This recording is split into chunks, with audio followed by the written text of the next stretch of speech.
this video, I'm going to show you how to add databases that are not out of the box with the Superset environment that you pull down from GitHub or wherever. We're going to add a few different ones. There's a few things you have to do. One is you're going to need to create this file called requirements.txt, and it's going to live inside of the Docker file. So this is for dev purposes. So if you're just strictly looking for deployment, it's not going to be there. But you're going to create this requirements-local.txt. You're going to add the databases you want. How do you know what to add? So if you go to Superset and you click documentation, you click get started, connecting databases. And these are the ones that you're just going to copy this part here. And then you're going to come over here and you're kind of just going to click add with no slashes. And that's going to tell Docker when you do Docker Compose, when you're doing testing, that you want this Amazon Athena, or you want any of these supported databases. You cannot add something that's not supported. So if you don't see your database here, which would be highly unlikely, it's just not supported. You could probably do some development to add something, but that's out of the scope of this tutorial. So as you can see here, I'm going to go home to show you that this works. You can click databases and you're going to click add new database. It's going to be here. All of the code for this is going to be on the blog. So just go to the website.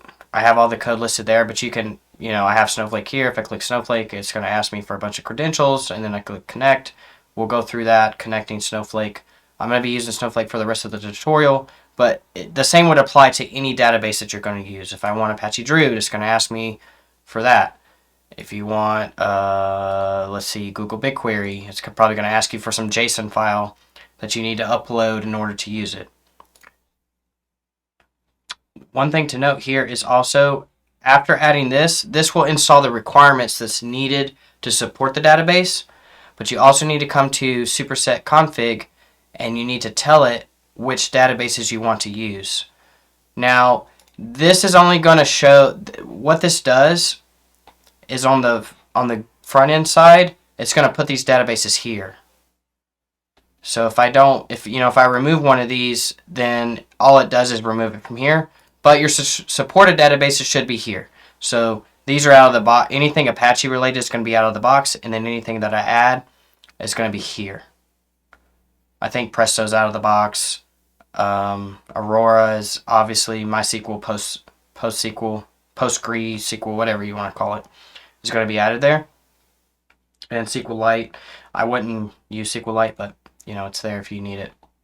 And that's pretty much it. So just add this file called requirements.txt, add the things that you want to use.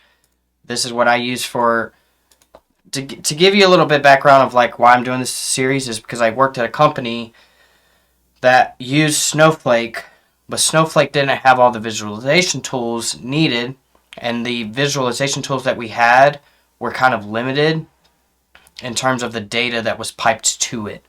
So we needed something that would give us access to all of the data that was in our Snowflake environment, but able to visualize it. So that's why we came down this path of using Superset. And so this is why, I'm just really comfortable with Snowflake, but you could use any database you really want. If you want to use Google BigQuery or whatever's in the supported list of databases, it's the same thing.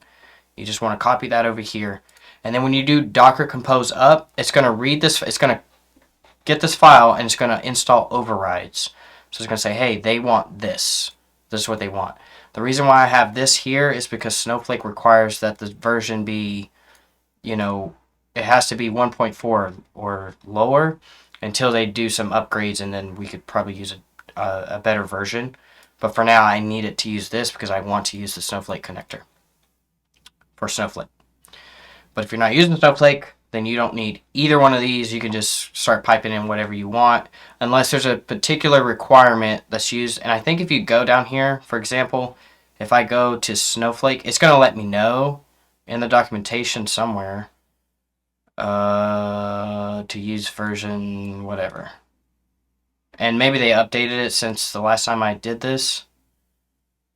I don't know where it is, but either way, there was a point in time where I needed to use this particular version, And until we run into problems, I'm just going to use that version because it works. But use your own best judgment. You're all programmers or developers. So if something's not working, just modify it. But this is where you would add your requirements when you're doing dev work. Now, when we get into deployment, you're going to put this into the Helm chart, which lives in Helm. And it's going to be in your values.